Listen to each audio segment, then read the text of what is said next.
Hello students, welcome back to my channel. अगर आपने अभी तक मेरे चैनल को सब्सक्राइब नहीं किया है तो जल्दी से चैनल को सब्सक्राइब कर लीजिए और बेल नोटिफिकेशन को भी ज़रूर दबा दीजिएगा ताकि आपको आने वाली वीडियोस की नोटिफिकेशंस टाइम पर मिलते रहें।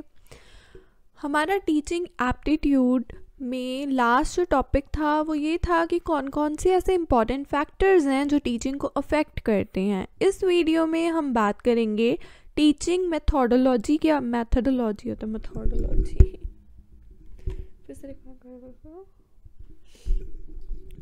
Hello students, welcome back to my channel. अगर आपने अभी तक मेरे चैनल को सब्सक्राइब नहीं किया है तो जल्दी से चैनल को सब्सक्राइब कर लीजिए और बेल नोटिफिकेशन को भी ज़रूर दबा दीजिएगा ताकि आपको आने वाले वीडियोस की नोटिफिकेशंस टाइम पे मिलते रहें। लास्ट वीडियो में हमने टीचिंग एप्टीट्यूड का एक टॉपिक किया था कि कौन कौन से ऐसे इम्पॉर्टेंट फैक्टर्स हैं जो टीचिंग को अफेक्ट करते हैं। ठीक है, चाहे वो टीचिंग हो, चाहे वो लर्नर्स हो या लर्निंग हो।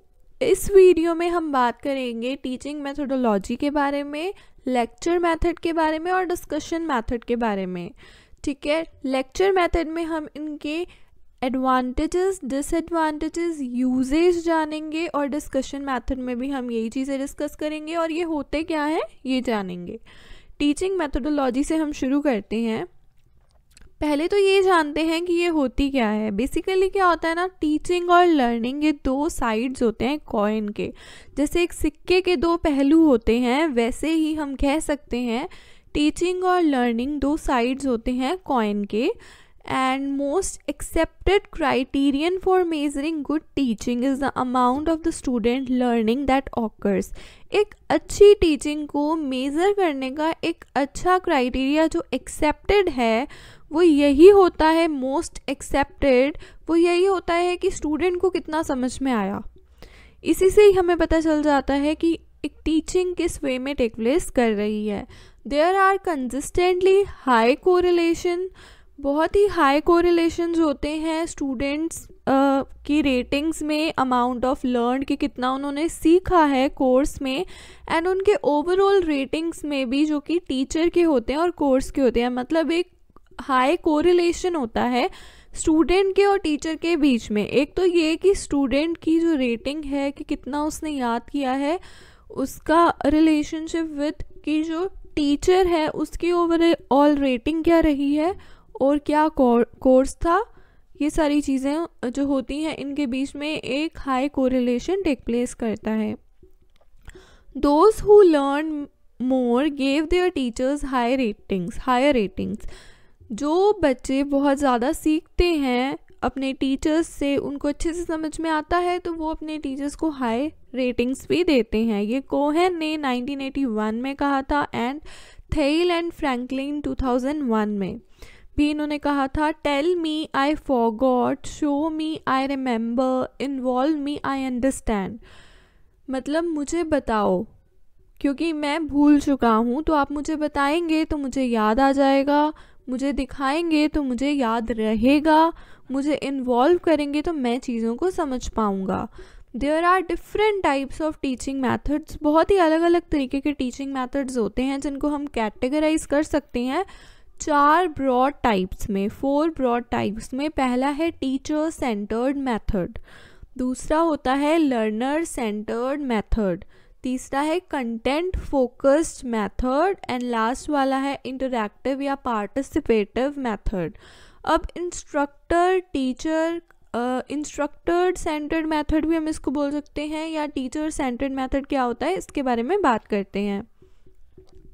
Here the teacher casts himself or herself in the role of being a master of the subject matter। यहाँ पे क्या होता है ना, टीचर अपने आप को कास्ट कर लेता है कि हाँ वो मास्टरी है उसको अपने सब्जेक्ट मैटर में, वो ये चीज़ जानता है और वो एक मास्टर का रोल प्ले करेगा क्योंकि उसको अपने सब्जेक्ट की पूरी नॉलेज है। एक टीचर को ये लगता है, teacher is looked upon by the learners as an expert. Teacher को ये लगता है कि लर्नर जो है मुझे वो एक एक्सपर्ट के रूप में देख रहे हैं या एक अथॉरिटी के रूप में देखते हैं या देख रहे हैं। Learners on the other hand are presume to be passive समझा जाता है उनको, एंड कॉपियस रेसिपिएंट समझा जाता है नॉलेज का फ्रॉम द टीचर। मतलब जो टीचर पढ़ाएगा उससे बच्चे नॉलेज गेन करेंगे। एग्जाम्पल्स ऑफ सच मैथड्स, ऐसे मैथड्स के एग्जाम्पल्स होते हैं एक्सपोजिटरी या लेक्चर मैथड्स, जहाँ पे टीचर आता है, लेक्चर देता है और बच्चों मतलब बेसिकली क्या होता है ना, बच्चे सुनते हैं और समझने की कोशिश करते हैं। विच रिक्वायर लिटल और नो इन्वॉल्वमेंट, यहाँ पे लर्नर की कोई इन्वॉल्वमेंट ही नहीं होती है, क्योंकि टीचर आता है, बोलता है जो सब्जेक्ट मैटर है, बस उसको अपने एक्सपीरियंस से पढ़ाता है और चला जाता है। यहाँ पे जो बच्चे होते हैं वो ज़्यादातर सवाल नहीं पूछ पाते हैं इस टीचिंग प्रोसेस में। It is also for this lack of involvement of the learner in what they are taught that such methods are called closed ended. ऐसे मैथड जहाँ पे बच्चों को इन्वॉल्व ही नहीं किया जाता है कि उनको क्या पढ़ाया जा रहा है, उनको समझ में आया है नहीं आया है, उनको डीपली नहीं इन्वॉल्व किया जाता, ऐसे मेथड्स को हम क्लोज्ड एंडेड मेथड्स भी बोलते हैं। अब हम बात करते हैं लर्नर सेंटर्ड मेथड्स कौन से होते हैं। लर्नर सेंटर्ड मेथड्स में टीचर या इंस्ट्रक्टर इज़ बोथ, वो दोनों ही, एक टीचर भी होता है और लर्नर भी होता है एट द सेम टाइम। क्योंकि एक तो वो ये चीज़ जानता है कि हाँ उसे पढ़ाना है, लेकिन कुछ कमियां भी होती हैं जो जब वो पढ़ा रहा होता है तो वो जो उसके सामने स्टूडेंट्स बैठे होते हैं कहीं ना कहीं उनकी इन्वॉल्वमेंट हो रही है इस मेथड में। तो बेसिकली क्या होता है ना, उनको अपने टीचिंग प्रोसेस या फिर मेथड का एक फीडबैक भी मिलता है। In the words of Lawrence Stenhouse के वर्ड्स में टीचर जो होता है ना वो यहाँ पे दो रोल प्ले करता है, डुअल रोल प्ले करता है। एक तो वो लर्नर भी होता है एज वेल एज टीचर भी होता है, so that in his classroom extends rather than constricts his intellectual horizons. Basically क्या होता है ना कि वो एक अथॉरिटेटिव वे में नहीं आता है या एक्सपर्ट के रूप में अपने आप को नहीं समझता है लर्नर सेंटर्ड मेथड में, और वो कंस्ट्रिक्ट भी नहीं करता है, एक एरिया को बाउंड्री नहीं बना करके रखता है। यहाँ पे बच्चों का इन्वॉल्वमेंट होता है तो उनका जो इंटेलेक्चुअल पावर है वो भी अच्छे से डेवलप हो पाती है, और प्लस फीडबैक भी लर्नर और टीचर दोनों को ही मिलता है, और एक टीचर को एज अ लर्नर भी फीडबैक मिल जाता है। टीचर ऑल्सो लर्न्स, टीचर को भी नई नई चीज़ों के बारे में सीखने को मिलता है हर एक दिन। ही और शी डिडंट नो, जिस मतलब उसको अपने प्रोसेस ऑफ टीचिंग में क्या करना चाहिए क्या नहीं करना चाहिए पहले उसे नहीं पता होता है, लेकिन जब वो स्टूडेंट्स के साथ में इंटरैक्ट करता है तब उसे पता चल जाता है। टीचर बिकम्स एक तरीके का ना रिसोर्स बन जाता है, अथॉरिटी इस मेथड में वो नहीं रहता है। एग्जाम्पल्स हैं लर्नर सेंटर्ड मेथड के, जैसे कि डिस्कशन मेथड। यहाँ पे टीचर क्या करेगा, जो भी चीज़ें पढ़ा रहा है वो बच्चों से डिस्कस करता हुआ पढ़ाएगा ताकि बच्चों का फीडबैक भी उसे टाइम टू टाइम मिलता रहे। डिस्कवरी या इंक्वायरी बेस्ड अप्रोच होता है, जहाँ पे चीज़ें खोजने की कोशिश की जाती है या पर्टिकुलर चीज़ पे या टॉपिक पे इंक्वायरी करने की कोशिश की जाती है। And hills model of learning through discussion, LTD, learning through discussion, मतलब डिस्कशन करके हम लर्न कर रहे हैं। तो ये लर्नर सेंटर्ड मेथड्स के एग्जाम्पल्स में आ जाएंगे। उसके बाद में हमारे पास आता है content focused method. Content focused method क्या होता है, तो नाम से ही पता चल रहे हैं इन मेथड्स के बारे में। यहाँ पे कंटेंट पे फोकस है, पहले वाले पे लर्नर पे फोकस था और उससे पहले वाले पे प्रॉपरली फोकस टीचर पे था। अब कंटेंट फोकस मेथड में क्या है, इस कैटेगरी में टीचर और learner have to fit into the content that is taught. जो कंटेंट क्लासरूम में पढ़ाया जा रहा है उस कंटेंट के अकॉर्डिंग टीचर और लर्नर को दोनों को ही अपने आप को फिट करना पड़ता है उस कंटेंट में। Generally this means the information and skills to be taught are regarded as sacrosanct और वेरी इम्पॉर्टेंट। इसमें क्या होता है ना, यहाँ पे ये चीज़ समझी जाती है कि जो भी इंफॉर्मेशन या स्किल बच्चों को पढ़ाई जा रही है वो बहुत इम्पॉर्टेंट है। जैसे कि हम मान लीजिए अपने एकेडमिक्स की तैयारी करते हैं या बोर्ड एग्ज़ाम्स की या मेन एग्ज़ाम्स की तैयारी करते हैं, तो चाहते हुए ना चाहते हुए हमें उस कंटेंट को समझ में आ रहा है नहीं आ रहा है, मूड है नहीं है, समझने की कोशिश करनी ही पड़ती है, चाहे टीचर का मूड हो ना हो, स्टूडेंट का मूड हो ना हो उस टाइम पे पढ़ने का, बट एक लिमिटेड टाइम में ये चीज़ें करनी पड़ती हैं। तो यहाँ पे कंटेंट फोकस हो जाता है क्योंकि हमारे पास में टाइम कम होता है और हमें कंटेंट बच्चे को पढ़ाना है या बच्चे को उस टाइम पे इम्पॉर्टेंट है कि वो चीज़ समझनी ही है क्योंकि वो एग्ज़ाम में आएगी। तो इसीलिए क्या होता है ना कि हमें कंटेंट पे फोकस करना पड़ता है, अपने आप को फिट करना पड़ता है। लॉट ऑफ एम्फेसिस लेट किया जाता है कंटेंट फोकस मेथड में कि हम क्लैरिटी और केयरफुल एनालिसिस ऑफ कंटेंट पे ध्यान दें। यहाँ पे टीचर और लर्नर दोनों ही इस चीज़ को अल्टर नहीं कर सकते, वो चीज़ों को क्रिटिकल बनाएं, क्योंकि जितना ज़्यादा हम कंटेंट के साथ क्रिटिकल होते चले जाएंगे उतना ही समझने में प्रॉब्लम होगी। तो कंटेंट फोकस मेथड में यही होता है कि जो टीचर और लर्नर है वो दोनों ही स्मूथली चलें और क्लैरिटी के साथ चलें और केयरफुल एनालिसिस के साथ चलें। यहाँ पे एग्जांपल है एक ऐसा मेथड जहाँ पे इंटरेस्ट जो होता है लर्नर और टीचर का वो दोनों ही सबऑर्डिनेट हो जाते हैं कंटेंट में। इसका एग्जांपल प्रोग्राम लर्निंग अप्रोच भी है। प्रोग्राम लर्निंग अप्रोच में क्या होता है कि हम स्टेप बाय स्टेप आगे बढ़ते हैं। हम पहले चीज़ों के कंसेप्ट को समझते हैं, फिर मीनिंग को समझते हैं, फिर डेफिनेशन को समझते हैं, फिर टाइप्स को समझते हैं। तो हम प्रोग्राम लर्निंग अप्रोच को फॉलो करते हैं, स्टेप बाय स्टेप प्रोसेस को फॉलो करते हैं कंटेंट फोकस मेथड में। अब बात करते हैं इंटरैक्टिव या पार्टिसिपेटिव मेथड कौन सा होता है।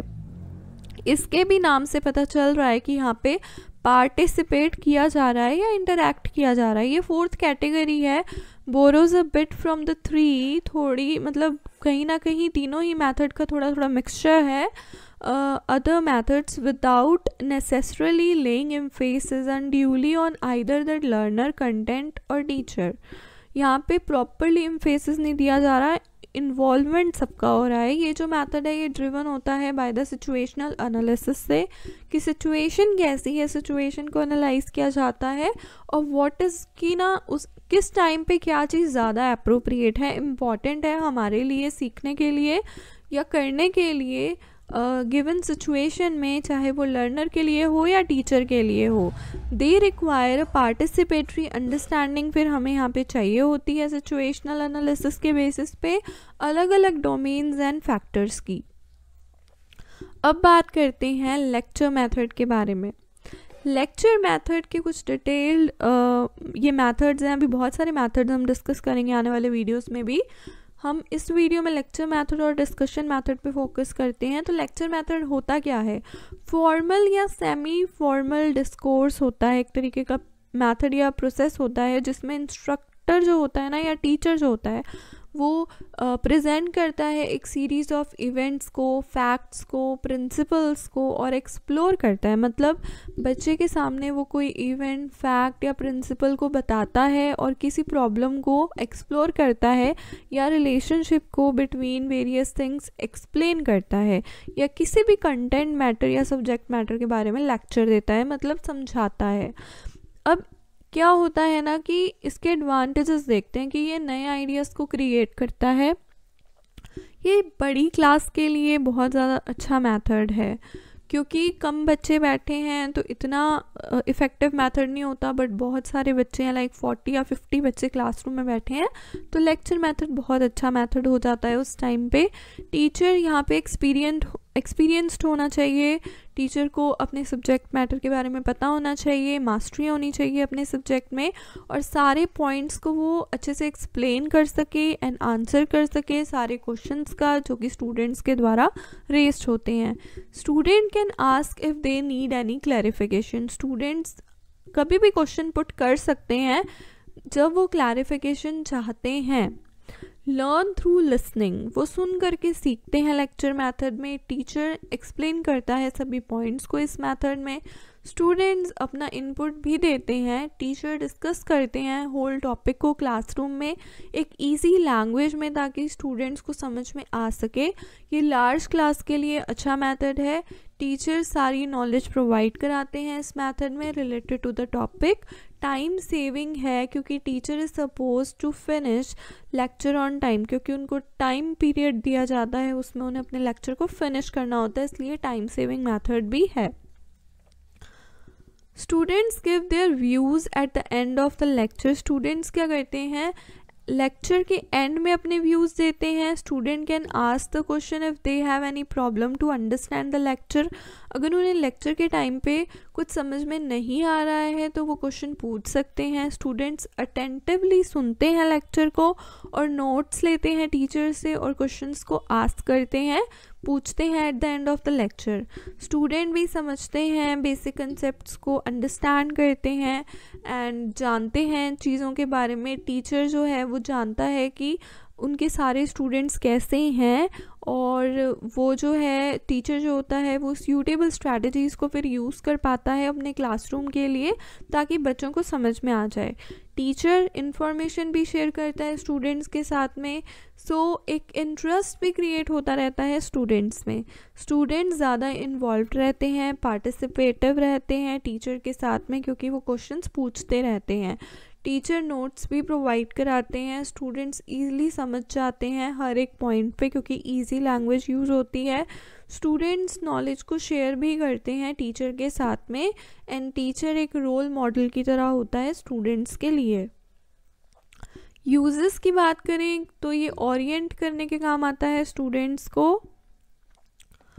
ये एक सब्जेक्ट को इंट्रोड्यूस करने के लिए भी यूज़फुल है। ये डायरेक्शंस दिखाता है प्रोसीजर्स पे एंड ये बेसिक मटेरियल को प्रेजेंट करने के लिए यूज़फुल है। ये इंट्रोड्यूस करता है डेमोन्स्ट्रेशन, डिस्कशन या परफॉर्मेंस को और ये इलस्ट्रेट करता है कि हमें रूल्स को कैसे अप्लाई करना है या फिर प्रिंसिपल्स या कंसेप्ट्स को कैसे कहाँ अप्लाई करना है। रिव्यू करने के लिए, क्लैरिफाई करने के लिए, एम्फेसाइज या समराइज़ करने के लिए चीज़ों को लेक्चर मेथड यूज़ होता है।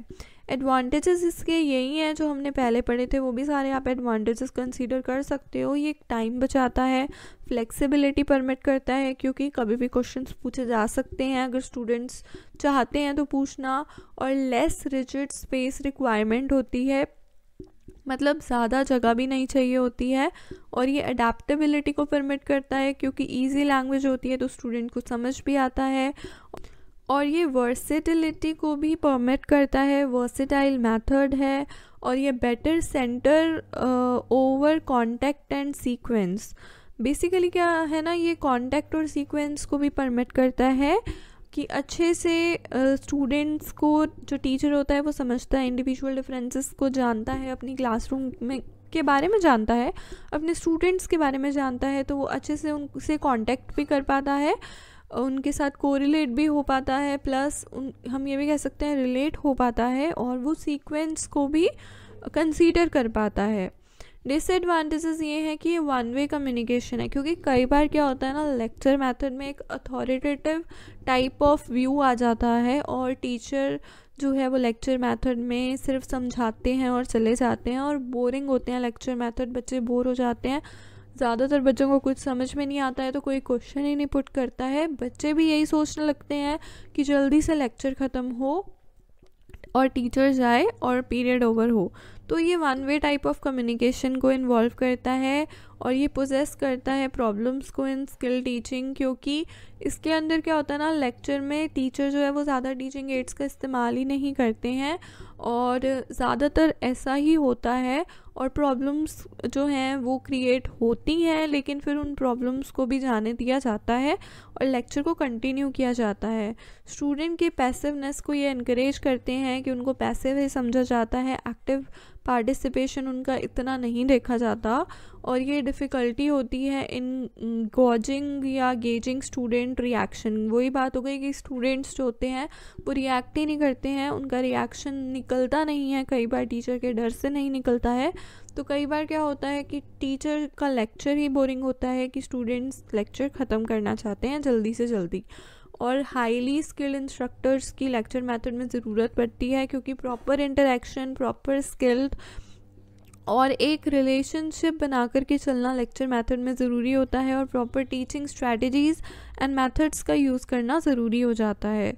अब बात करते हैं डिस्कशन मेथड की। A method in which group discussion technique, एक ऐसा मेथड जहाँ पे ना ग्रुप डिस्कशन टेक्निक यूज़ होती है टू रीच इंस्ट्रक्शनल ऑब्जेक्टिव्स को रीच करने के लिए, उसको डिस्कशन मेथड कहते हैं। स्टूडेंट्स क्या करते हैं, इसमें सुनते हैं दूसरों के ओपिनियंस को और अपने ओपिनियंस को एक्सप्रेस भी करते हैं, डिस्कस करते हैं टीचर के साथ में उन पॉइंट्स को जो डिस्कशन के टाइम पे मिस हो गए थे या हो रहे हैं।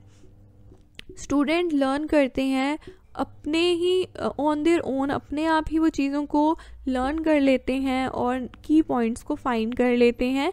स्टूडेंट्स आपस में भी अपने आइडियाज़ को एक्सचेंज करते हैं।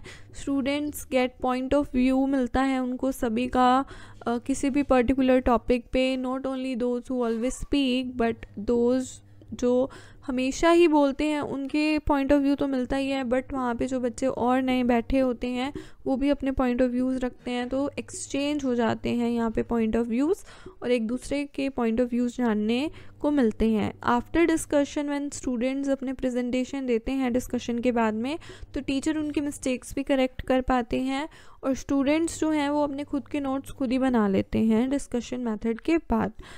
एंड लर्निंग यहाँ पे बहुत इफ़ेक्टिवली टेक प्लेस करती है, ज़्यादा इफ़ेक्टिव वे में टेक प्लेस करती है। They don't have to rely on rote learning, मतलब रट्टा नहीं मारना पड़ता, समझ के ही हम चीज़ें कर पाते हैं, सीख पाते हैं। और ये क्रिएटिविटी को भी डेवलप करता है अमंग स्टूडेंट्स एंड ये थिंकिंग को इवोक करता है स्टूडेंट्स के बीच में। एंड स्टूडेंट्स को टाइम भी मिलता है किसी भी टॉपिक को प्रिपेयर करने के लिए। स्टूडेंट्स के पास मटेरियल होना, नॉलेज होना बिफोर द डिस्कशन ज़रूरी हो जाता है एंड सजेशंस भी होना ज़रूरी है, उनको सजेशन देना भी ज़रूरी होता है। ओनली दो students participate, basically discussion method में वही स्टूडेंट्स पार्टिसिपेट कर पाते हैं जिनके अंदर बहुत ज़्यादा कॉन्फिडेंस होता है, बाकी जिनमें कॉन्फिडेंस नहीं होता है वो पार्टिसिपेट नहीं करते हैं। कंसेप्ट्स जो हैं वो डिस्कशन के बाद में काफ़ी क्लियर हो जाते हैं और हर एक स्टूडेंट अपने ओपिनियन दे पाते हैं। यूजेस की बात करें तो इमेजिनेटिव सॉल्यूशंस आपको यहाँ पे मिलते हैं, क्योंकि डिस्कशन हो रहा होता है, इमेजिनेशन चल रहा होता है, सोच रहे होते हैं, तो हमें इमेजिनेटिव सॉल्यूशंस प्रॉब्लम के उसी टाइम पे मिल जाते हैं। ये थिंकिंग को स्टिमुलेट करता है, बढ़ाता है, इंटरेस्ट को बढ़ाता है और स्टूडेंट के पार्टिसिपेशन को बढ़ाता है और सिक्योर करता है या रखता है। और ये मेन टीचिंग पॉइंट्स पे भी फोकस करते हैं, एम्फेसाइज करते हैं एंड ये सप्लीमेंट करता है लेक्चर्स को, रीडिंग को, लेबोरेटरी एक्सरसाइज को, क्योंकि एक सप्लीमेंट के रूप में काम करता है। डिस्कशन से चीज़ें जल्दी से क्लियर हो जाती हैं। और टू डिटरमाइन करना कि कितना स्टूडेंट ने समझा है कंसेप्ट एंड प्रिंसिपल्स को, प्रिपेयर करना स्टूडेंट को एप्लीकेशन के लिए कि वो थ्योरी जो है प्रोसीजर की उसको अप्लाई कर सके अपनी डे टू डे लाइफ में या इम्पॉर्टेंट सिचुएशंस में। समराइज़ करना, क्लैरिफाई करना पॉइंट्स को या रिव्यू करने में भी मदद करता है डिस्कशन मेथड। अब हम बात करते हैं एडवांटेजेस एंड डिसएडवांटेजेस के बारे में डिस्कशन मेथड के। एडवांटेजेस ये होते हैं कि स्टूडेंट के इंटरेस्ट को बढ़ाता है, ये इंक्रीज़ करता है स्टूडेंट के एक्सेप्टेंस एंड कमिटमेंट्स को, प्लस ये यूटिलाइज़ करता है स्टूडेंट के नॉलेज और एक्सपीरियंसेस को भी, क्योंकि डिस्कशन मेथड हो रहा है तो स्टूडेंट्स डिस्कशन में ज़्यादा इंटरेस्ट लेकर के, जो जिनका कॉन्फिडेंस ज़्यादा होता है वो ज़्यादा इंटरेस्ट लेते हैं, या जो एक्सट्रोवर्ट्स होते हैं वो ज़्यादा इंटरेस्ट लेते हैं और उनका इंटरेस्ट भी बढ़ता है। प्लस उनकी एक्सेप्टेंस भी बढ़ती है क्योंकि वो बोलने वाले होते हैं, वो बोलते हैं, प्लस वो कमिटमेंट्स देते हैं तो उनकी कमिटमेंट्स भी इंक्रीज़ होती हैं। प्लस उनकी नॉलेज एक्सपीरियंस जो उन्होंने पहले समझा है, सीखा है, वो भी वो यूटिलाइज़ करते हैं, यूज़ होती है। रिज़ल्ट जो है वो मोर प्रोमिनेंट लर्निंग को टेक प्लेस करने में मदद करते हैं, ज़्यादा अच्छी लर्निंग टेक प्लेस करती है क्योंकि high degree of student participation discussion method में होता है। ज़्यादा से ज़्यादा बच्चे जो हैं वो स्टूडेंट जो हैं वो पार्टिसिपेट करते हैं इस मेथड में। डिसएडवांटेजेस ये हैं कि ये रिक्वायर करता है बहुत ही हाईली स्किल्ड इंस्ट्रक्टर्स को, यहाँ पे बहुत ही स्किल्ड टीचर्स की ज़रूरत होती है और ये रिक्वायर करता है स्टूडेंट के पार्टिसिपेशन को भी, कि स्टूडेंट अच्छे से पार्टिसिपेशन को भी एंड प्रिपरेशन को भी। यहाँ पे स्टूडेंट का कॉन्फिडेंस भी मैटर करता है, प्लस इसमें क्या चाहिए होता है ना, अच्छी प्रिपरेशन भी चाहिए होती है, क्योंकि स्टूडेंट को अगर टॉपिक की नॉलेज ही नहीं है जिसके बारे में डिस्कशन हो रहा है तो वो डिस्कशन कैसे करेगा या उस मेथड में पार्टिसिपेट ही कैसे करेगा।